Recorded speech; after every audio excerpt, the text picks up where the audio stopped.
সাতটি তারার তিমির জীবনানন্দ দাশের কবিতা। কোথাও পাখির শব্দ শুনি, কোনো দিকে সমুদ্রের সুর, কোথাও ভোরের বেলা রয়ে গেছে, তবে অগণন মানুষের মৃত্যু হলে অন্ধকারে জীবিত মৃতের হৃদয় বিস্মিতের মতো চেয়ে আছে। এ কোন সিন্ধুর সুর? মরণের, জীবনের, এ কি ভোর? অনন্ত রাত্রির মতো মনে হয় তবু।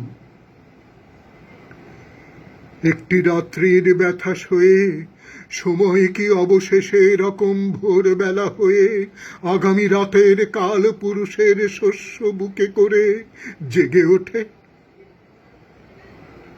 কোথাও ডানার শব্দ শুনি, কোন দিকে সমুদ্রের সুর, দক্ষিণের দিকে, উত্তরের দিকে, পশ্চিমের পানে, সৃজনের ভয়াবহ মানে। তবু জীবনের বসন্তের মতন কল্যাণে সূর্যালোকিত সব সিন্ধু পাখিদের শব্দ শুনি। ভোরের বদলে তবু সেইখানে রাত্রি করজ্জ্বল। ভিয়েনা, টোকিও, রোম, মিউনিক, তুমি স্বার্থবহ, স্বার্থবহ। ওই দিকে নীল, সমুদ্রের পরিবর্তে আটলান্টিক চার্টার নিখিল মরুভূমি। বিলীন হয় না মায়ামৃগ, নিত্য দিক দর্শন।